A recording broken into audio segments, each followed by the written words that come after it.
You don't have to shoot in manual mode to take complete control over the exposure process. There's a camera mode you can use when shooting with your digital cameras that will allow you to make adjustments to your exposure when shooting in camera modes such as aperture priority, shutter priority, program mode, and other scene modes. Hang on till the end of this video because I'm going to explain everything you need to know about what exposure compensation is and how to use it to get the exposure that you want every time.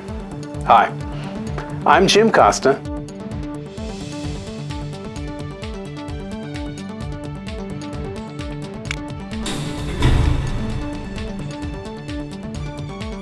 I'm a full-time working photographer, video producer, video editor, and technology pro. If you like what you see in this video, stick around to the end because I've got a couple of photography, video, filmmaking, and editing freebies, and even some training courses I'll tell you about that will definitely help to improve your photo and video work and help to grow your business through earned media exposure, which basically is through free advertising. You can help to support my channel by purchasing my training courses, requesting my free downloads, or by hiring me to shoot or edit for you.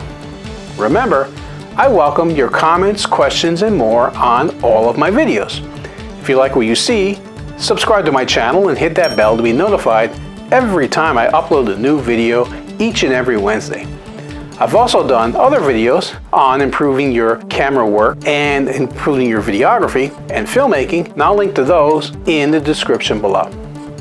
So, what is exposure compensation? Exposure compensation is your ability to change the exposure values from something different than what the camera sets for you. When you are using any camera mode other than manual, your camera will automatically choose exposure settings for you based on the amount of available light. For example, if you're in program mode, when you hold your camera up to take a picture, the camera will set a shutter speed and aperture size based on the amount of available light. It does that by using the internal meter to evaluate the amount of light available to determine the proper exposure level, and then choosing the settings that will allow the proper amount of light into the camera to make a correct exposure. If you want to change that exposure value that the camera has set for you, then you use exposure compensation. In other words, exposure compensation is just your ability to move away from the exposure level that the camera sets for you. So why would you want to use it?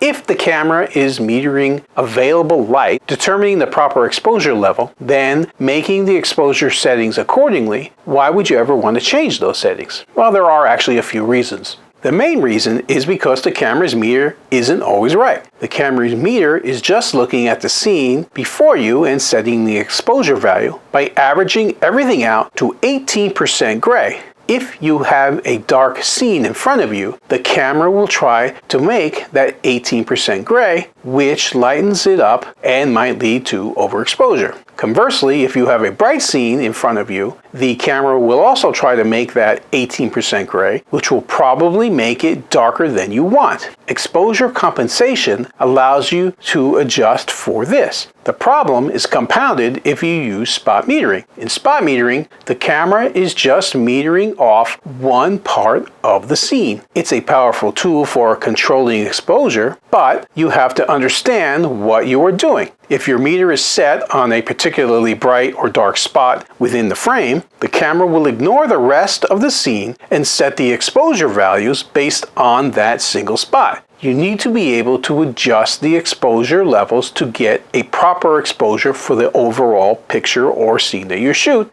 and exposure compensation allows you to do just that. Finally, you may just not like the correct exposure that the camera sets for you. You may want to darken the scene to add some mood or drama. You may want to brighten things up. Photography and cinematography is ultimately an artistic endeavor and highly subjective. So exposure compensation gives you a tool to put that to work. So how do you do it?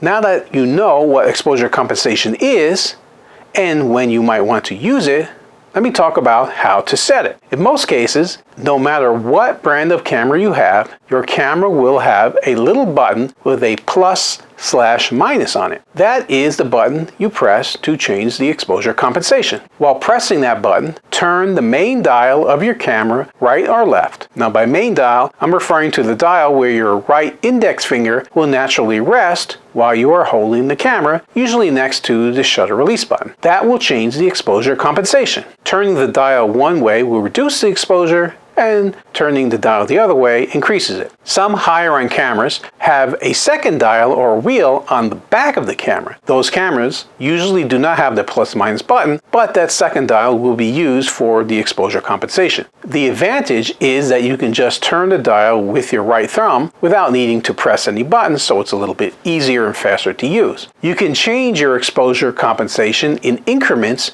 referred to as stops. Each click of the dial will usually change exposure settings by 1/3 of a stop, or an f-stop. Now if this is making sense to you, but I've got it in the comments section below.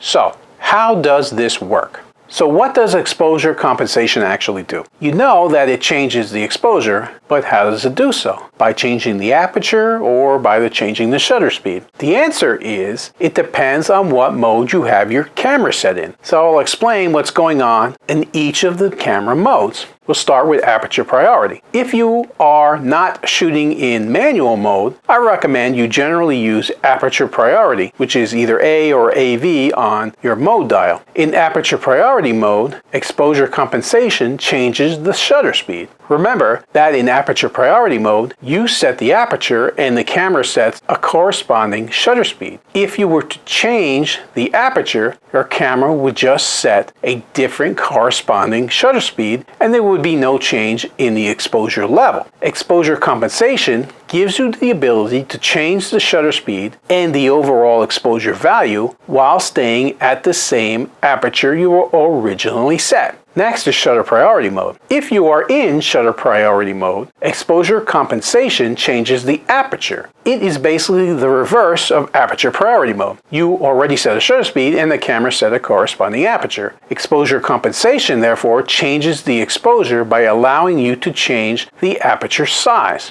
Next is program mode. In program mode, P on your mode dial, exposure compensation changes the shutter speed. At least that's what happened in the cameras I tested it on. It is possible that yours works differently or that you can change it in the menu.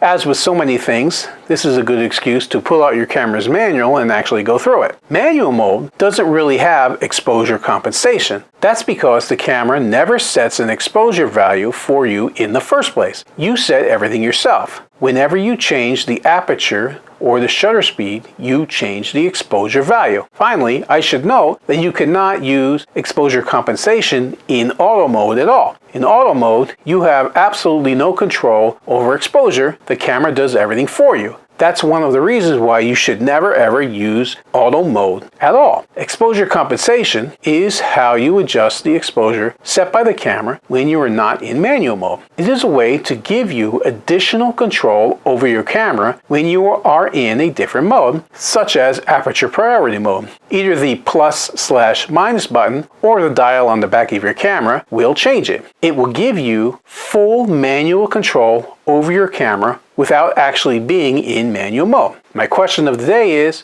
what digital camera questions do you have that I can answer? Leave a comment below and let me know, and I'll do my best to answer them for you.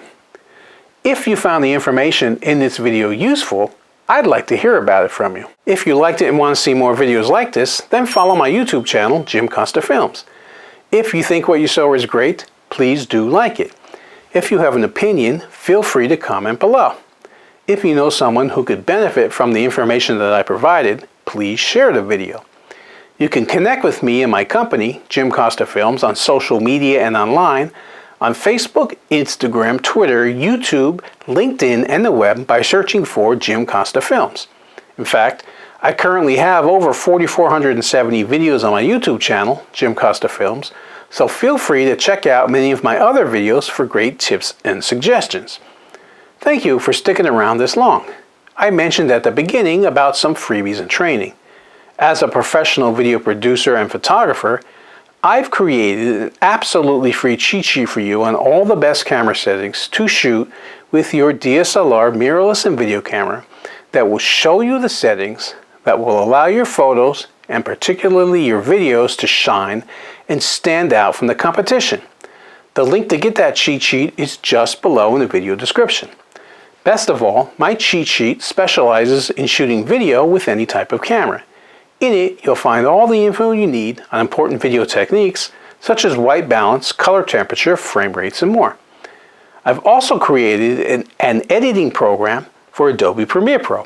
My Quick Start training is designed to get you up and editing video in under 2 hours and includes over 100 tips, tricks, and keyboard shortcuts for video editors that makes your workflow go much faster.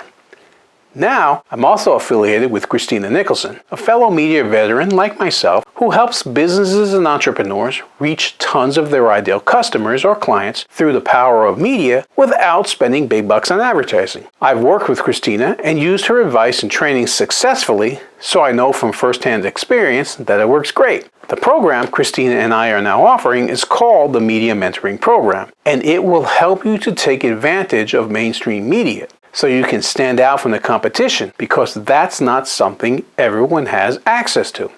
Best of all, unlike paid ads and sponsorships, you can gain lots of exposure and credibility to become the go-to brand everyone talks about and wants to do business with without spending a fortune on advertising, because the program is geared to get you free advertising. I'll link to those cheat sheets and training courses in the description below as well.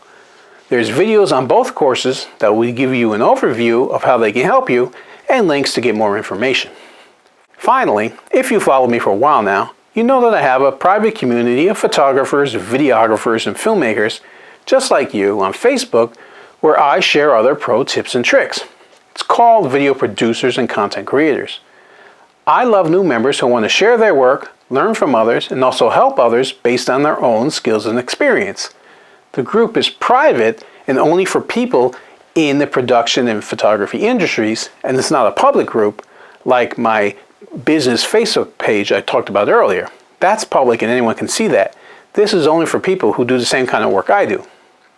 You'll find a link to that group in the description below, so feel free to join it where you can learn even more.